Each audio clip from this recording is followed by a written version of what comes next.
시청자 여러분 안녕하십니까? 한마디 말로 사람을 감동시키고 세상을 변화시키는 KBC 시사 토크쇼 촌철살인입니다.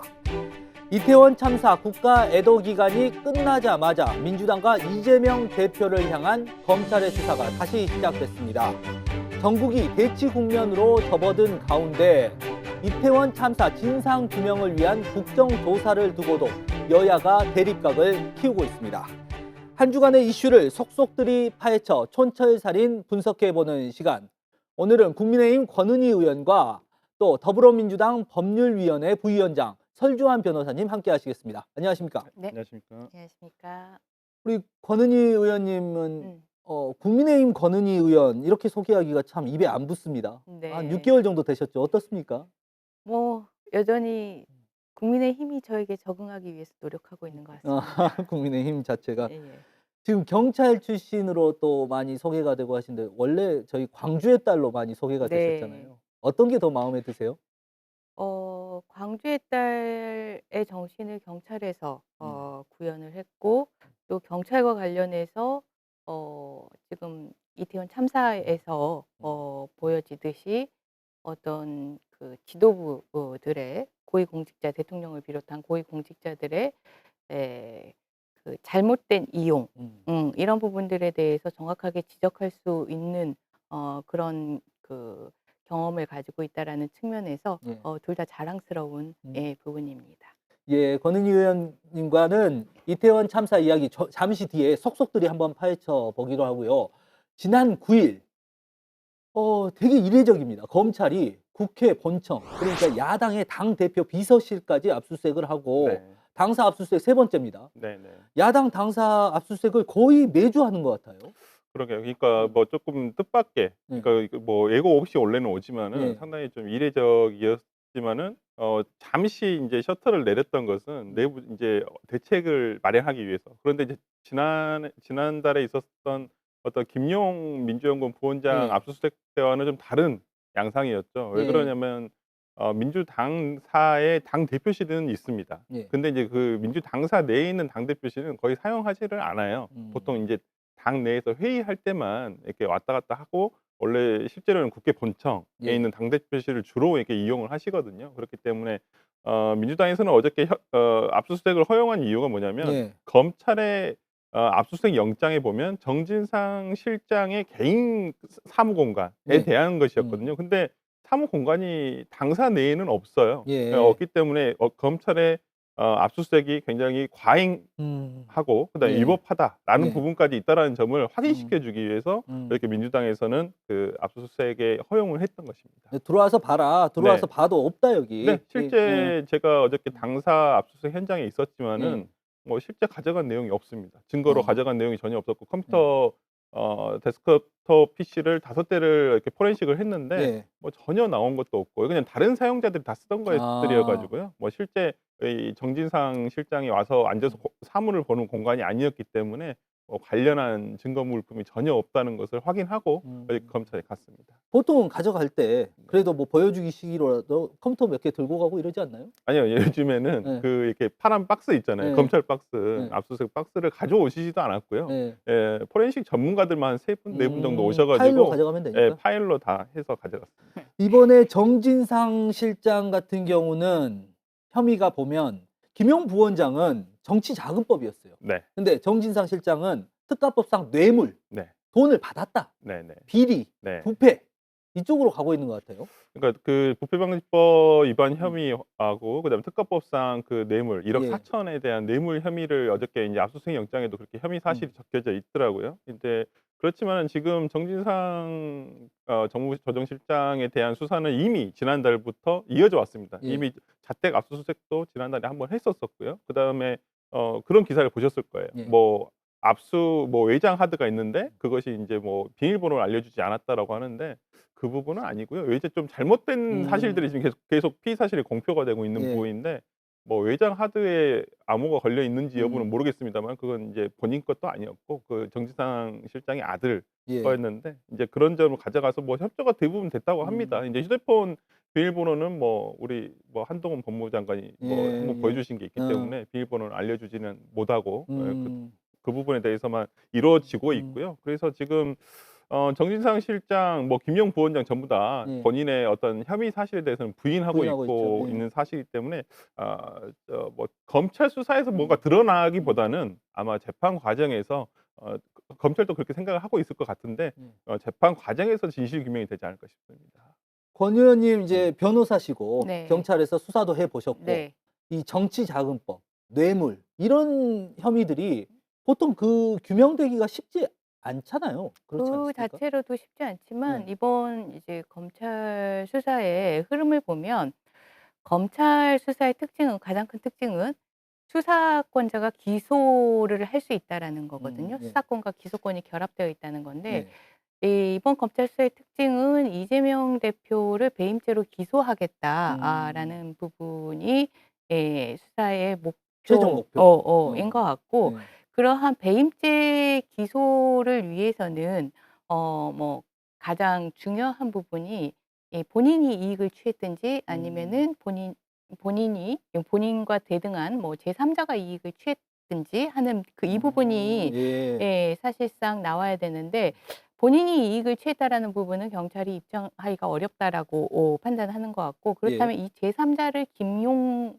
부원장과 부원장. 네. 정진상 실장으로 위치를 시켜 놓고 그래서 김용 부원장을 정치자금법 위반 예. 혐의 이 부분으로 기소가 되는 것 같고 그리고 정진상 실장에 대해서는 지금 뭐 뇌물죄와 관련해서는 이제 그 뇌물죄 자체도 이재명 대표에게 연결시킬 수 있는 논리적인 흐름으로 가져가겠지만 그와 동시에 지금 일부 언론을 통해서 흘러나오는 부분이 그 천화동인 1호 예. 1호의 이 지분을 가지고 있다. 김만배 씨의 지분을 절반을 나눠 갖기로 했다. 예. 그런 부분에서 지금 이익을 취했다라는 부분들이 구성이 되고 있는 것 같고 이게 구성이 되고 있다라는 부분이 어떤 부분이냐면 지금 김용 같은 경우에는 8억 4천과 관련해 가지고 정치자금 위반으로 그 기소가 되지 않았습니까? 그런데 이 부분이 정치자금과 관련해서 지금 그 용처가 나오지 않았다라고 얘기를 합니다. 뭐 용처가 구성 요건은 아니지만 아시다시피 용처 부분이 확인이 되지 않으면 이 돈의 용도가 정치자금이라고 명칭을 명명하기. 명명할 수가 없는 그런 상황인데 그럼에도 불구하고 정치자금으로 명명을 해서 정치자금법 위반으로 기소를 했습니다. 그런데 이렇게 용초가 나오지 않아서 돈의 성격을 규정할 수 없는 상황에서는 두 가지 제명이 같이 검토가 되거든요. 그 정치자금법 위반하고 사기죄. 두 가지 부분으로 같이 검토가 돼서 과연 어느 쪽인지에 대한 보다 실체적인 수사가 들어가고 그리고 끝끝내 그 용처에 대해서 밝히지 못할 때는 일단은 사기죄 부분이 먼저 검토가 돼야 되는 부분인데 현재의 구성 요건까지는요.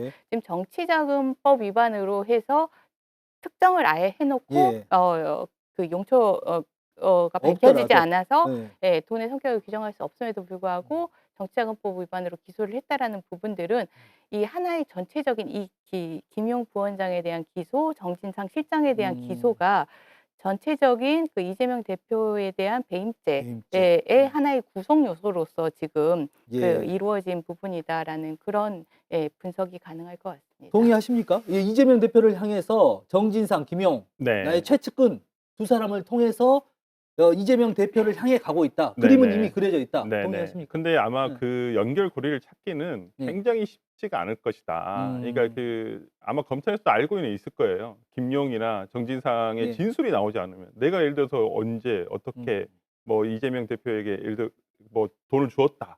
이런 진술이 나오지 않는 한은 그 연결고리를 찾기가 쉽지는 않거든요. 그렇다고 한다면 아마 제가 봤을 때는 이재명 지금 당대표에게 어떤 혐의 사실을 씌우기에는 어렵지 않나 싶고요. 그러니까 어찌 보면 김용과 정진상조차도 지금 뭐 그 고리를 못 밝혀내고 있어요. 이제 검찰이 제시를 안 한 거겠지만 아직은.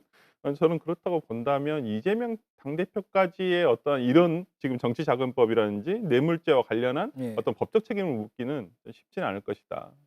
이 법적 책임이 묻는 것은 좀 어려울 수 있지만 지금 아까도 말씀드렸다시피 매주 당사가 압수수색을 당하고 또 이재명 대표의 측근들이 그 대장동 김만배의 지분을 뭐 절반을 나눠 갖기로 했다더라. 그게 뭐 400억에 달한다더라. 네네네. 그리고 또 앞으로 나올 것들 또 성남 FC 뭐 쌍방울 관련된 네. 수사들이 계속 기다리고 있습니다. 또 네네. 공판은 공판대로 또 진행이 되고 있고요. 앞에 그렇죠. 선거법. 네. 이 계속해서 부담감이 쌓이고 있고 음. 정치적으로 이재명 대표가 계속 흔들릴 수 있는 요소들이 계속 투입되는 건 아닙니까? 아무래도 뭐 그런 면이 없지는 않다고 저도 보입니다. 그러니까 네. 당내에서도 우리가 보통 인제 뭐 개파라는 것이 뭐 존재하느냐 안 하느냐에 따라서 뭐 보는 사람에 따라 다르긴 하지만은 예. 이거 약간은 지금의 이러한 이재명 당대표의 사법 리스크가 현실화됐을 때 음. 당이 얼마만큼 이만큼 흔들리고 있는데 과연 당대표에 대한 믿음과 신뢰를 계속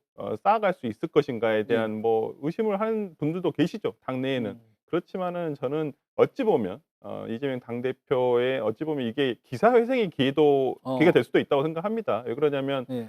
분명히 이 재판이 쉽게 짧은 시간 내에 끝나지는 않을 거라는 생각을 예. 해요. 하지만 이 부분에 대해서 어느 정도 앞으로 어차피 이재명 당대표가 마지막으로 인제 종착지는 대통령 선거거든요. 예. 그렇다고 한다면 대통령 선거까지 많은 기간이 남았지만은 그 안에 이러한 무고함이 밝혀지게 된다면 더 이상 이재명 대표에게는 다시는 이런 부분에 대해서 물을 수는 예. 없다라고 생각을 합니다. 그래서 본인의 사법 리스크 또 자기 측근들의 사법적인 판단 부분 이런 부분들이 앞으로 인제 뭐 당대표 재임 기간이 2 년뿐만 예. 아니라 또 그 이후에 있을 어떤 그 대선까지의 행로에 있어서 어찌 보면 저는 이재명 당대표를 선출한 당원들도 어느 정도 예상을 했다고 보고요. 검찰이 이렇게 좀 과도하게 하리라는 생각은 좀 예. 못했을 수는 있지만은 예. 어느 정도 예상되는 부분이었고 그렇기 때문에 뭐 이재명 당대표도 지금 뭐 이 사법 리스크적인 부분에 대해서 크게 개의치는 않거든요. 그냥 예. 당무하고 또 민심을 또 청취하시고 또 뭐 민생을 위해서 법안도 계속 발의를 하고 있기 때문에 뭐 그런 부분에 대해서 지금 뭐 크게 뭐 당에서 흔들릴 만한 뭐 이유는 없지 않나 싶습니다. 이재명 대표가 이번 리스크를 벗어난다면 면죄부를 얻고 더 날아갈 수 있지만 검찰도 이걸 알고 있을 거란 말입니다. 권 의원님 보시기에 앞으로 이 전망 좀 한 발 물러나 있으시니까 뭐 앞으로 어떻게 또 진행될 것 같습니까? 근데 저는 한 발 물러나 있으면서 경찰 수사를 했던 그 사람의 시각으로 이 사건 예. 수사를 쭉 흐름을 따라가고 있는데요. 뭐 그래서 좀 뭐 당대표에 대한 어떤 정치적인 흔들림 뭐 이런 것보다는 이 사건 수사와 관련해 가지고 좀 전에 새 변호사님께서 말씀하셨다시피 현재까지 나와 있는 어떤 증거 부분에 대해서 판단을 했을 때는 이재명 그 대표를 배임죄로 기소하기가 어려운 상황입니다. 네. 그것이 수사권만 있는 경찰 수사에서는 그러한 판단 하에 있고 그리고 수사가 난항에 부딪히는 네. 그런 상황인데 이게 수사와 기소가 결합이 되어 있는 검찰의 경우에는 이거를 어떻게 풀어가냐면 이 수사의 난항을 다른 사건의 수사로 그거를 빈틈을 채워가는 별건 수사인가요? 예. 이를테면 조금 전에 제가 말했듯이 김용 부원장의 정치자금법 위반, 그다음에 정진상 실장의 뇌물이나 뇌물죄. 나중에 그 정진상 그 실장에 대해서는 아마 배임죄로 갈 겁니다. 예. 그 지분 얘기가 나오는 걸로 봐서는 예. 이런 부분으로 채워서 그것을 그 이재명 대표의 구속 요건으로 활용하는 이 부분. 그러니까 수사만을 하는 기관과 수사와 기소를 같이 하는 기관이 이 사안에 대한 수사를 풀어가는 방식 이 부분에 대한 차이가 좀 국민들의 눈에 좀 확연히 예. 보일 사건이다. 예. 라고 보여지고 그래서 예. 수사와 기소가 분리되어야지 어떤 실체 진실의 발견 그리고 피의자의 방어권 보장 그리고 기소의 객관성 확보 예. 이런 부분들이 전체적으로 균형 있게 고려될 수 있다. 이런 시각으로 좀 사건을 팔로우하고 있습니다. 그러니까 이번 사건 같은 경우 수사 기소를 같이 가지고 있는 수사권 기소권 같이 가지고 있는 검찰이 그림을 그려 나가고 또 여러 가지 사건들을 다 맞춰 나가면서 이거를 검찰이 원하는 대로 충분히 끌고 나갈 수 있다. 이렇게 보시는 거예요. 배임죄 기소가 가능하게 이재명 사건이 대표의 배임죄 기소가 예. 가능하게. 예. 그리고 그래서 기소를 할 겁니다. 네. 예. 아마 저희도 되게 봤을 때는 기소는 거의 다 예정돼 네. 있고 인제 이것이 어디까지 예. 몇 건을 할 것인가 예. 이 부분에 대해서 인제 관심의 초점이 가 있는 것이고요. 예. 그러니까 당대표실에 인제 뭐 제가 인제 그 보좌진들하고 이게 얘기를 해 보면 예상은 충분히 하고 있었다. 근데 참 이게 그 경기도지사를 하면서도 이 대법원까지 가는 그 수많은 시간을 예. 계속 보냈는데 또 인제 이런 시간을 다시 음. 해야 한다는 거에 대해서 굉장히 좀 괴로워는 하시더라고요. 아. 뭐 돈도 돈이고 뭐 음. 진짜 뭐 과거에 뭐 그렇습니다. 뭐 변호사비 대납 요즘은 잘 안 나오는데 예. 뭐 그게 한 2억 5천 정도 음. 들어갔다고 하는데 실제 그렇게 돈이 적은 돈은 아니에요. 네. 뭐 이제 뭐 다 변호사마다 뭐 음. 가격이 다 뭐 선임료가 다 다르고 음. 그러겠지만은 실제 정치권에서 이루어지는 어떤 뭐 변호 비용이라는 음. 것들이 그렇게 비싸지는 않거든요. 예, 네. 그래서 저는 그 부분에 대해서는 근데 그 더불어민주당이 한 가지 이제 그 간과해서는 안 되는 부분이 사실은 이 대장동 사업과 관련해서는 저도 정무위에서 이 사업의 구조를 분석을 해 봤는데 네. 이 사업의 구조가 배임의 구조는 맞습니다. 네. 그래서 분명히 이 사업과 관련해서 수익 분배와 관련해서 배임의 구조가 보이는 것은 사실이고 그래서 수사의 필요성은 있는 사안입니다. 그런데 수사와 관련해서 나올 증거에 의해서 규명될 수 있는 부분, 그 부분은 수사의 한계라면 적법 절차의 원칙상 네. 또 네. 받아들여야 하는 거죠. 네네네. 그런데 필요성이 있고 이 부분을 우리가 목표로 했어. 예. 라는 그러한 목표 의식을 가지고 음. 전체적인 다른 사건들을 그 이 활용하는 방식으로 예. 기소를 하는 거는 음. 또한 우리 헌법이 규정하는 적법 절차의 네. 원칙에 비추어서 문제가 있는 부분입니다. 그래서 더불어민주당이 간과해서는 안 될 것이 이 부분이 분명히 배임적 구조가 있다라는 부분에 대해서는 어쨌든 검찰의 수사 진행 상황이 굉장히 빠르게 진행되고 있기 때문에 저희가 좀 더 지켜보고 이 이야기는 다음 주에 계속해서 이어나가 보도록 하겠습니다.